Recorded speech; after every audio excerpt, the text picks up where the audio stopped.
В маленьком городе Озерске произошла необычная история, которая до сих пор обсуждается местными жителями. Она началась холодным осенним вечером, когда пожилая женщина, жившая на окраине, увидела на улице маленького грязного котенка. Он дрожал от холода и жалобно пищал, прижимаясь к стене заброшенного сарая. Сердце старушки жалось от жалости, и она без раздумий взяла его в охапку, завернула в теплый платок и отнесла к себе домой. Котенок оказался необычным, он был пушистым, с густым мехом и круглыми, настороженными глазами. Он выглядел немного диковато, но бабушка не обратила на это внимания. Она обогрела его, накормила теплым молочком, дала кусочек творога. Котенок с жадностью принял угощение, а после свернулся клубочком на печке и уснул. День за днем он рос, превращаясь в большого, крепкого кота. Старушка души в нем не чаяла, называя его просто «котик». Она кормила его только лучшими продуктами, свежим молоком, сметанкой, творогом, яйцами, иногда даже мясом, которое оставалось у нее после готовки. Шли месяцы, а потом и годы. Котик вырос невероятно большим, намного крупнее обычного домашнего кота. Его лапы стали мощными, когти острыми, а взгляд приобрел какую-то особую дикость. Соседи, заглянувшие к старушке на чай, порой шептались между собой: уж больно странный у нее кот, не кот это вовсе, а какое-то дикое животное. Но бабушка только улыбалась и отмахивалась. Да ну вас, это просто котик. Он у меня на молочке вырос, крепкий стал, да и только. Женщина любила своего котика всей душой. Он стал для нее настоящим другом, даже чем-то вроде внука, которого у нее никогда не было.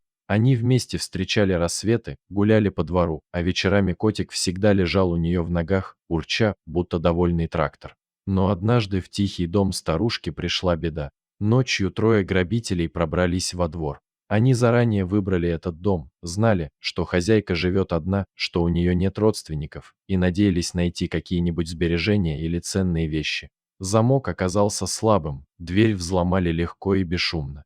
Воры ступили в прихожую, но, как только они сделали несколько шагов, в доме что-то изменилось. Наступила тишина, напряженная и зловещая. Воры замерли, прислушиваясь. Где-то сверху, с полки большого шкафа, послышался шорох. В тот момент, когда один из грабителей включил фонарик и поднял голову, сверху на него прыгнула огромная темная тень. Раздался крик. Острые когти вспороли кожу, а мощные челюсти вцепились в горло. Мужчина даже не успел толком понять, что произошло. Второй вор бросился на помощь товарищу, но кошмарное существо с бешеной силой ударило его лапой, и он рухнул на пол, корчась от боли.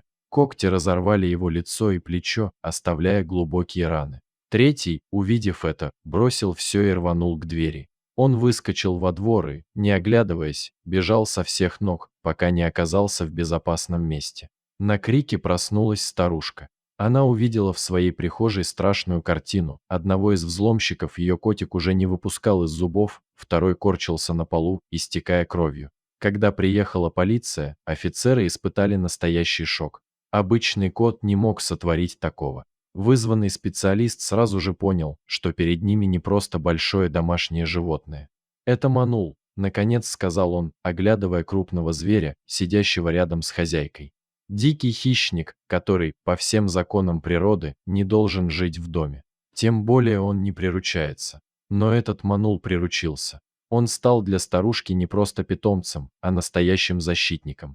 Как этот дикий зверь оказался возле жилья людей? Почему не убежал в лес? Может, он сам выбрал свою судьбу? Манулы в природе не агрессивны. Но, защищая свое жилище и того, кого считают семьей, они готовы на все.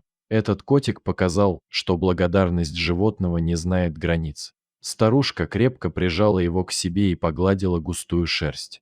Он громко замурчал, как будто ничего не случилось. Теперь никто не сомневался, что в этом доме вор никогда больше не ступит.